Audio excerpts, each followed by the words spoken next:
गोष्ट जरी छोटी तरी अर्थाने मोठी। प्रीतभाव। सरिता आणि राघव हे दाम्पत्य होते। त्यांच्या लग्नाला जवळपास 5 वर्षे झाली होती। दोघेही आपापल्या कामात व्यस्त असले तरीही त्यांचे उत्पन्न तुटपुंजे होते। खर्चाला मात्र अधूनमधून एक नवी वाढदिवसाची, यामुळे सरिताची चिडचिड व्हायची। एके दिवशी सरिता सकाळी सकाळी काहीशा किरकोळ वादामुळे चिडून कामाला गेली। जाताना राघवला दिसेल अशी नाराजीची चिठ्ठी लिहून ठेवली। कामावर जाताना राघवने ती चिठ्ठी पाहिली, सविस्तर वाचली, स्वतःच्याच केसांमधून हात फिरवत वर आकाशाकडे पाहिले। स्वतःची चूक लक्षात घेत स्वतःशी पुटपुटला। काम संपून सरिता घरी पोचली आणि घरातील कामे करू लागली। ती कामामध्ये असतानाच राघव काही वेळानंतर कामावरून घरी पोहोचला।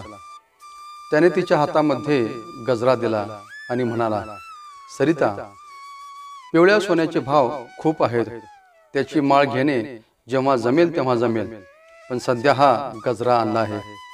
सरिताने काहीही न बोलता तो गजरा परत राघवच्या हातावर ठेवला आणि त्याच्याकडे पाठ करून उभी राहिली। काहीसा नाराज होत राघवने सरिताला विचारले, सरू, अजून नाराज आहेस का? त्यावर सरिता म्हणाली, राघव, सोन्याच्या ऐवजापेक्षा गजरा खूपच स्वस्त आहे, पण त्यासाठी तुमचा भाव सोन्यापेक्षा कैक पटीचा आहे। मी नाराज नाही तर तुम्ही गजरा माझ्या केसात माळावा म्हणून मी पाठ मोरी उभी राहिली आहे। राघवला कमालीचा आनंद झाला। त्याने अलगद मागून सरिताच्या केसामध्ये गजरा माळला। दुसऱ्याच क्षणी आरशासमोर उभी राहून सरिता तिचा गजरा जडित केशसंभार पुढे घेऊन कधी आरशात तर कधी केसात पाहून स्पर्श करून त्यातला प्रीतभाव अनुभवू लागली।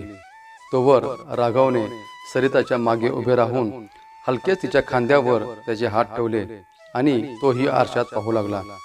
दोघे आरशामध्ये एकमेकांच्या चेहऱ्यावरचे लढीवाळ हास्य व सौंदर्य पाहू लागले आणि दोघांना जाणवू लागला त्यांच्या अंतर्मनीचा प्रीतभावही।